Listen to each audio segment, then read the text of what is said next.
The Earnestly Speaking podcast is a show that is founded on free-flowing conversation and may at times venture into mature subjects. Listener discretion is advised. Yeah,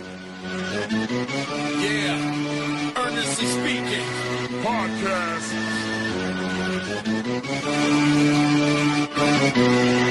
Let's get it. I'm a giant in New York, in Miami carry heat. So much more in store, my product can flood the street. Opinion Nation Godfather, CEO.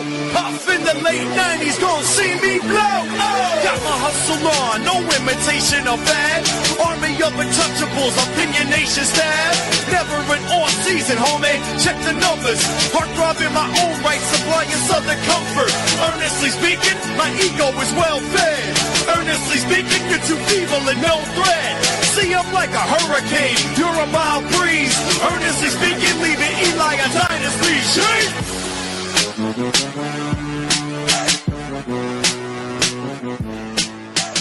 Earnestly Podcast coming to you Thursday, March 6th, 2025. It's a solo episode today. How you guys doing? You guys, it's a very nice day in South Florida. Actually, a little nippy. Actually, we actually got a little not. I don't say a cold front, but it's probably the last vestige of a cold front we're gonna get probably till next fall / winter. How you guys doing? By the way, again, we Earnestly Podcast across all podcast catchers, especially on now YouTube. Now YouTube, we do now officially have a Earnestly Speaking podcast page you can actually subscribe to now on YouTube. Go ahead and check that out. It's actually basically what I basically just did is change over my personal YouTube page and made it an Earnestly Podcast page. So all my content will be going there on that feed as well too.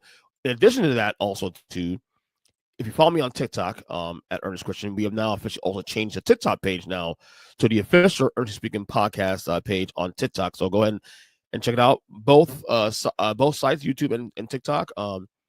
TikTok.com/@EarnSpeakPod. Same with the YouTube page you can see here on the screen with the ticker on the bottom. YouTube.com/@EarnSpeakPod.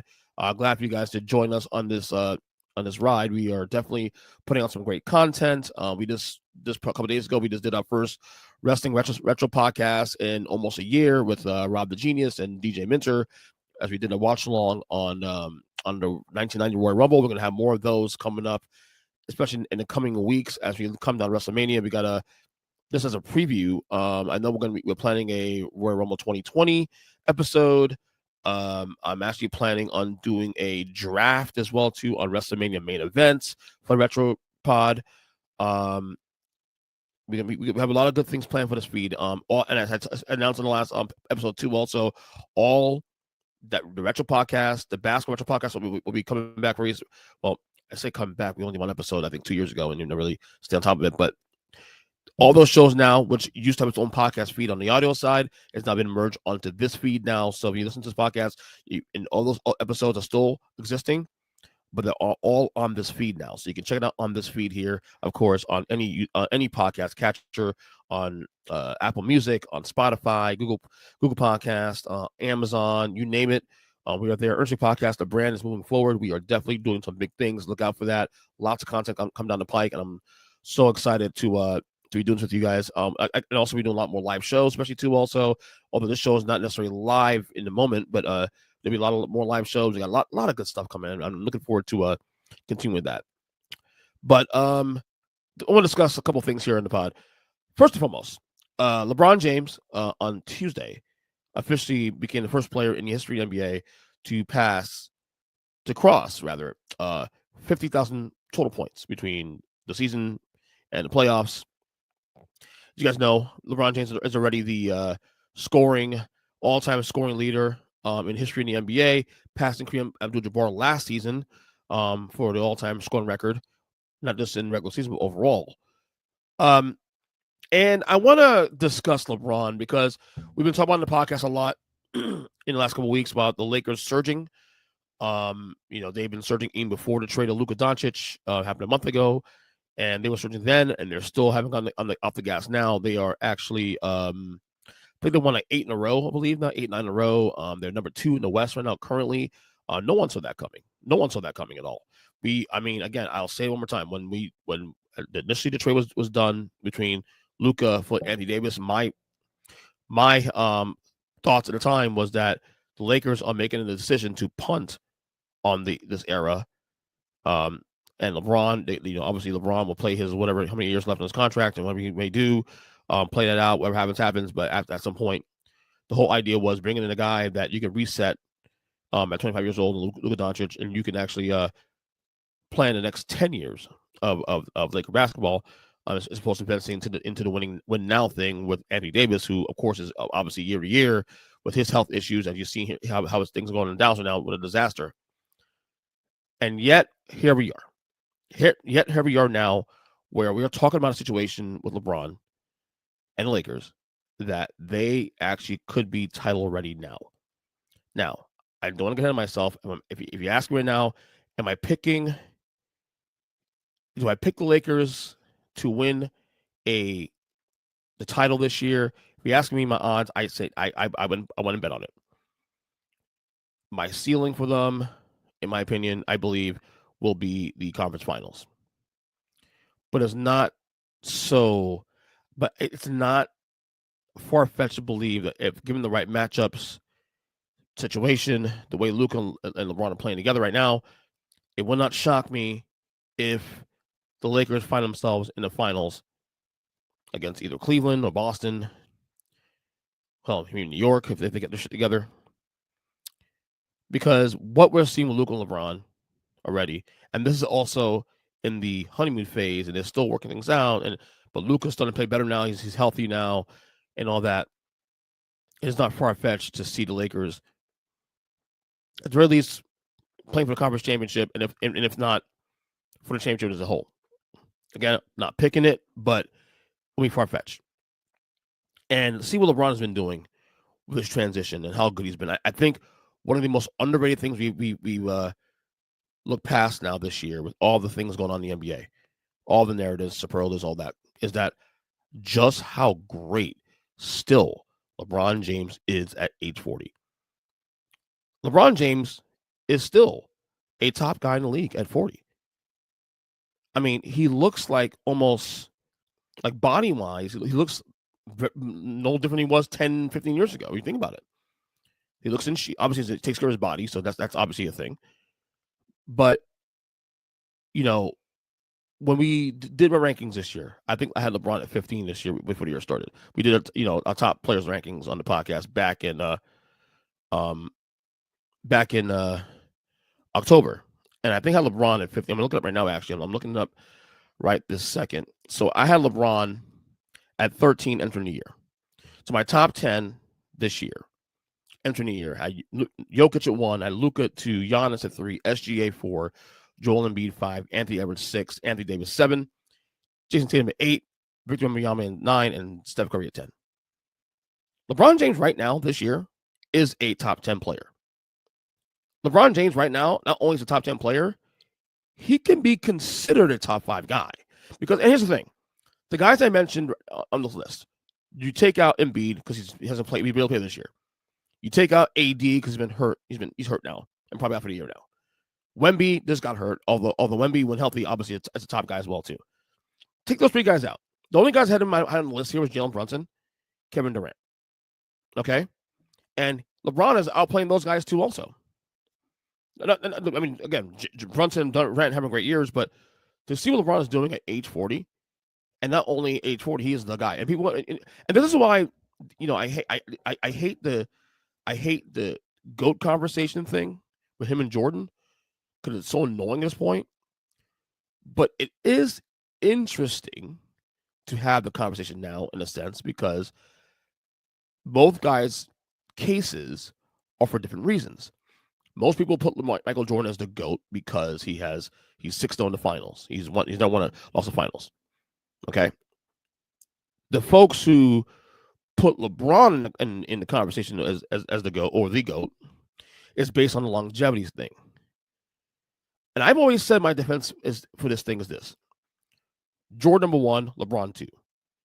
But my thing is that I don't think the gap between the two is not as significant as you think. If LeBron can win another ring, another 2 rings at age 40 as the guy or one of the main guys on the roster, I think there could be a conversation had for LeBron to surpass Jordan. Okay? If he was top this year, we might have to have the conversation. Okay, now look, here's why I think. Height of powers is still Jordan. Height of powers, still Jordan. I saw both guys play in the prime. Obviously, so I'm very much equipped to have this conversation. But you can't deny what LeBron is doing. And then folks can say, well, he's 40. Well, look at the technology now, and he can benefit now from the play now is a lot softer. They don't allow hand checking and all that. And that definitely is the case. But here's the thing where I'm going to defend LeBron this is where I think a lot of folks who are anti-LeBron on this topic, this is what they don't consider. If LeBron is doing this, if all those things are true, then why isn't anybody else doing the things LeBron is doing? Now, I think the only guy who was approaching the late stage of the career that has a case to, at the very least, mimic LeBron's effectiveness is right now currently is Steph Curry. And a lot of it has to do with his shooting. But people say, well, Kobe played till he was 40, and Vince Carter played till he was close to his 40s, and they played 20-something years, and yeah, you're right. But Kobe Bryant and Vince Carter were not main guys on the roster. By the time they got to late in their career, they were just, support acts. Look, Kobe Bryant was not the best player on the team by the time his last year of his career. By the time he got to year 20 for Kobe, he was not the best player on the team. He was not certainly playing at high powers, or certainly playing even close to high powers. He played a diminished role at that point. Vince Carter, same thing. So Vince Carter was I'm not mistaken, I don't think Vince Carter started his last couple of years in the league. So those are bad examples to use. Whereas LeBron James, at that same tier, is still averaging 20. I don't know his number right now, but it's like well over 25 points a game, definitely. Okay. He's probably still top 10 player in the league. Okay, right now. In fact, I would go and say he is top 10 player in the league right now currently. Okay. And right now, I've just checked the MVP rankings now. He's actually now on the board now for MVP. Now, he has no damn shot of winning the MVP for the record. Because right now, SGA, I have the number here. So right now, according to Hard Rock Bets, SGA is the leader right now at minus 650 for MVP. Second, Nikola Jokic at plus 500. Which obviously that is the way it should be. Those are by far D2 guys, okay, for MVP. LeBron James is third on that list at plus 20,000. Now, I think it should be a better number than that, given how good the Lakers are playing, how good he's been playing, and whatnot. But the very fact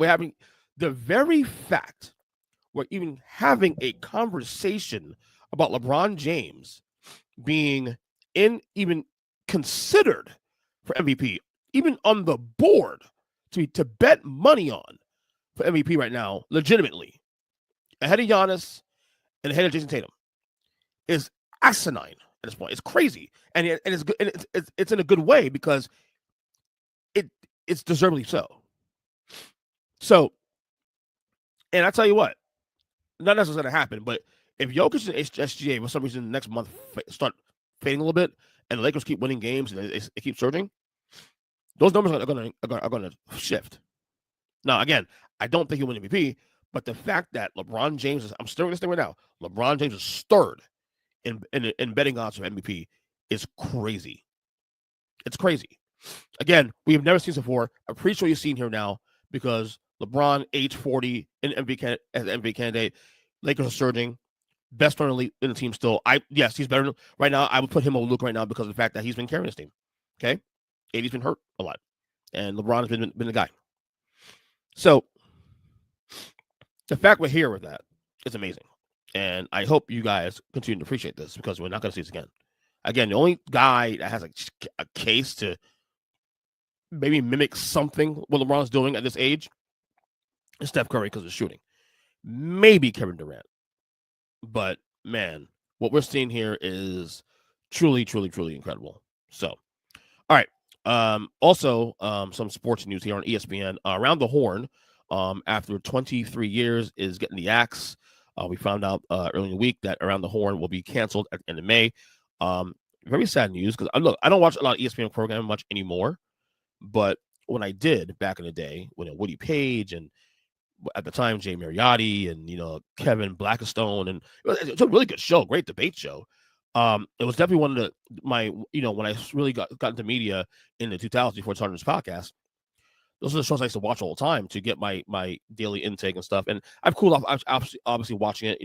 A good friend of the show, Justin Tinsley, who was on this podcast in the early days. He's a regular on the show now too. Especially, it's very sad to see the show go. Obviously, the ESPN is shifting gears and whatnot. I don't know why they're ending it in the first place. Honestly, I don't see any good reason why you need to end it. It's still a solid show. Little I still see now.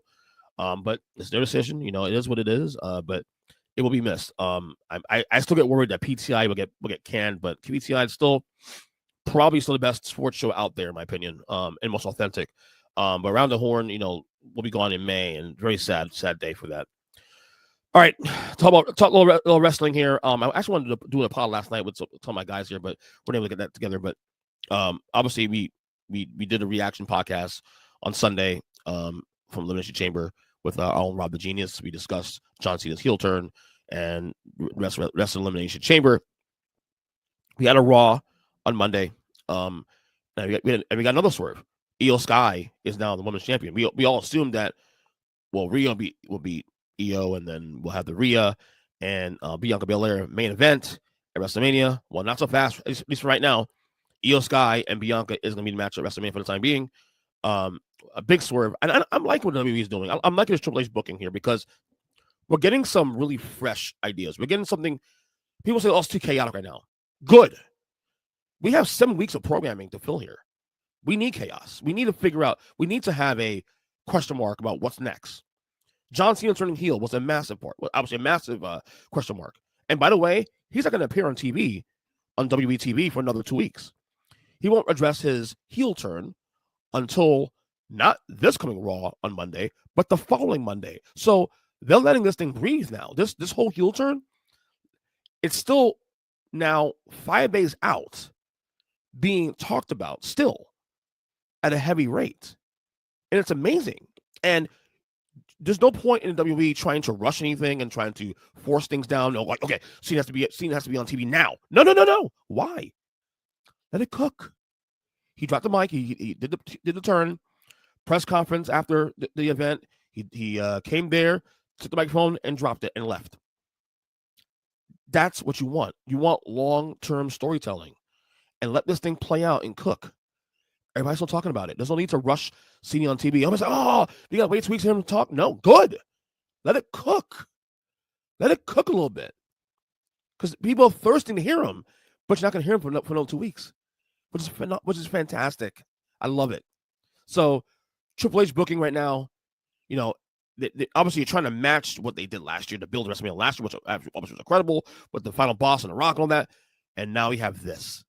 This potentially can match last year, because what John Cena did on Saturday was something no one saw coming.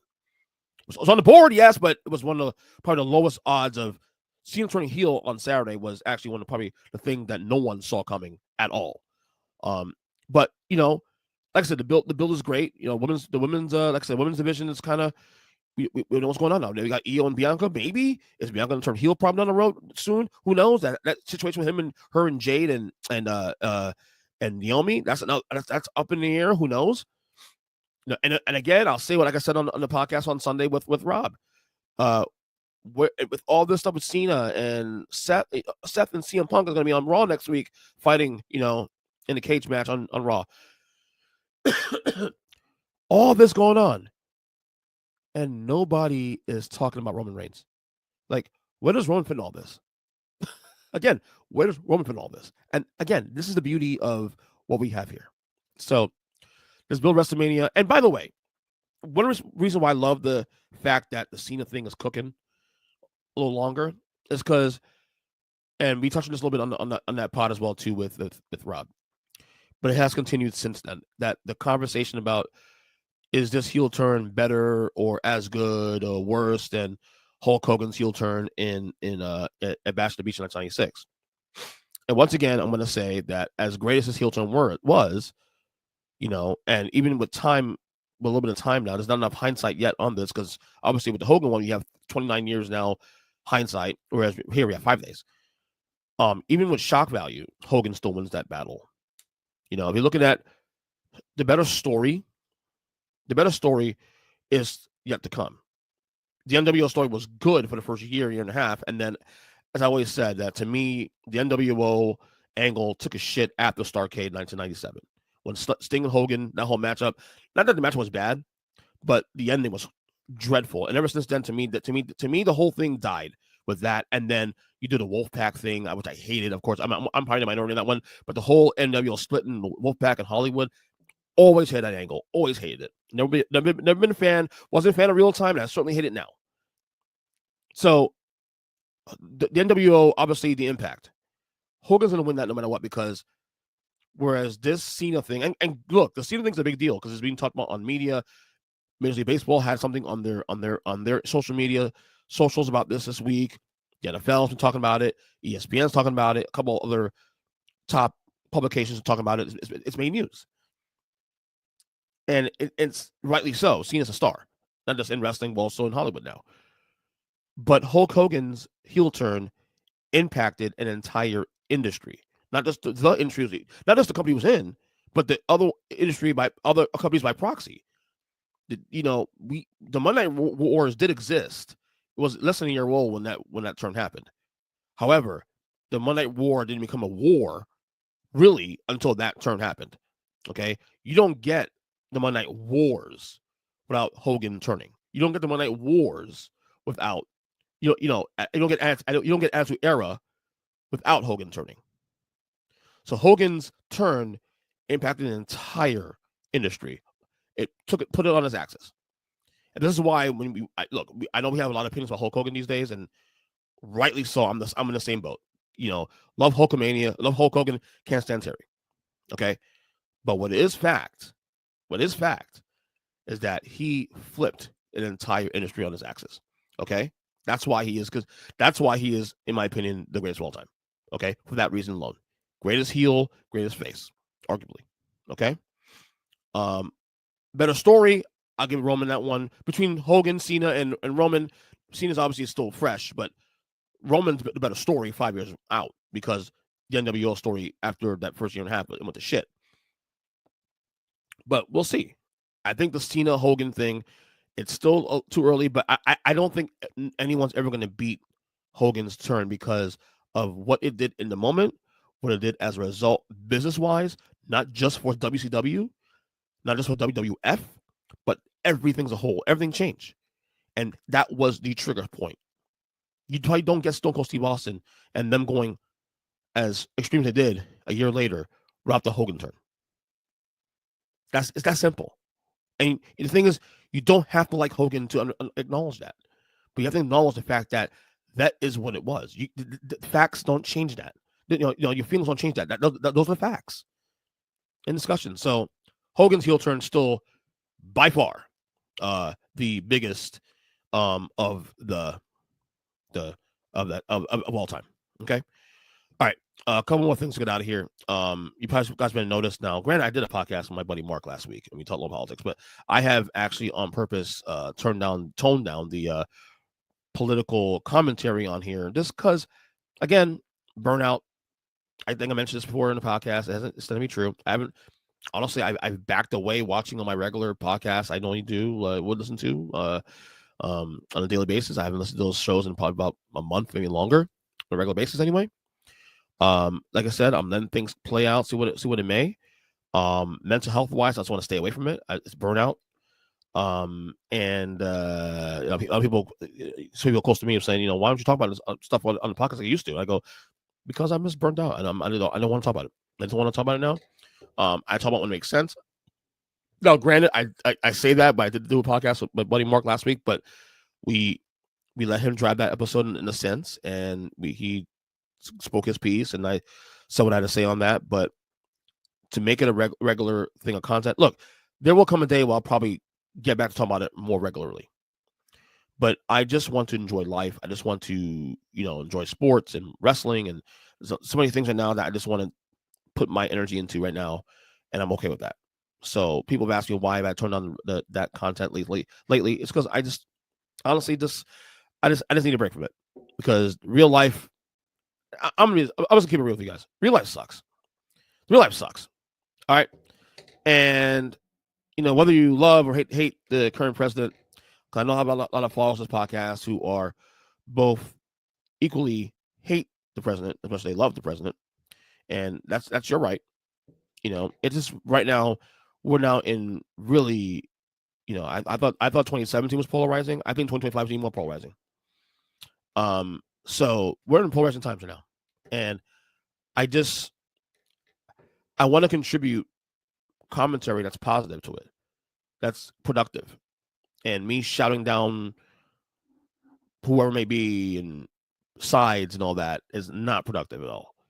So I'll leave it at that. That's why I've turned things down. And plus, at my home, honestly, let's get a little bit inside baseball.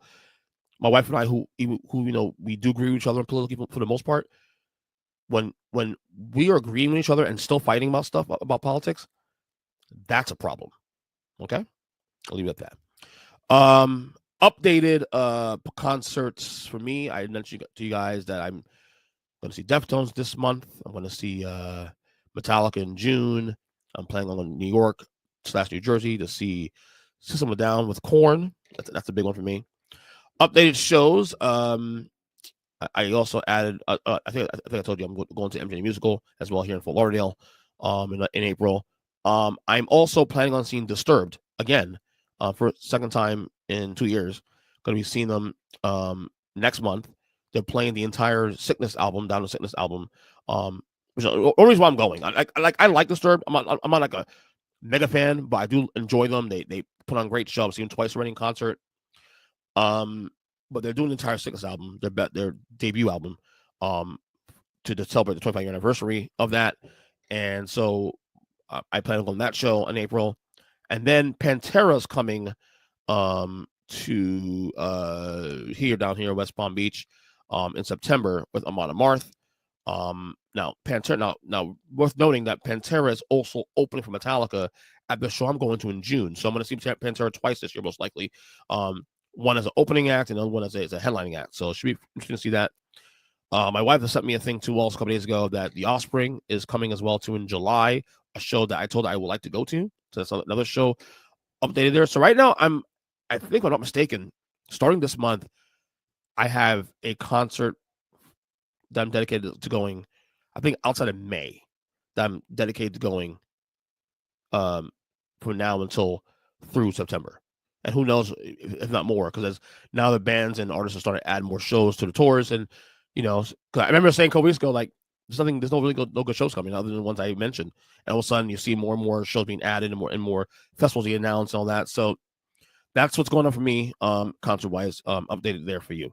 And one more thing. One of the things, like I said, so going to New York and for the show, but the show's being played in New Jersey. The System of Down shows and playing New Jersey at MetLife Stadium. But one of the things that I'm hoping to do, I'm going to try to find, because New Jersey is a very interesting state. Someone like me who's born in New York, but still very interesting nonetheless. I told my wife the other day that I would like, if possible, there's 2 places in New Jersey I would like to go to while we're there for the day. And this is movie related. I want to go to the spot. You guys seen the movie Clerks before? Directed by Kevin Smith. The convenience store out there. It's a real place. I would like to go and see that place and take pictures there. Okay. For that one. So that place. And then The Sopranos, which I just finished last year. We did a whole podcast on that last summer. Celebrating the anniversary, 25th anniversary of Sopranos. I would also like to go to the restaurant or the area where they filmed the Sopranos as well too, if at all possible. New Jersey has a lot of like really underrated like cultural things, especially when it comes to culture, pop culture. That if I could pull this off, be nice. I don't know if I can. I'm limited time as is, and remember we're going with the group also too. So I don't know if everybody in the group will be okay with doing that. But if we can pull it off, it'd be a phenomenal thing to do, and we'll see what happens there. So, All right, that is for me. That is it for me. Ernest EJ Christian rather. I am on Twitter /X at EJ Christian7. Ernest Speaking Podcast across all podcast catchers, as well as YouTube at youtube.com/at Ernest Speak Pod. Also, the new TikTok page, the new Ernest Speaking Podcast TikTok page at Ernest Speak Pod on TikTok as well too. We will talk to you guys later. God bless you guys, and till the next one.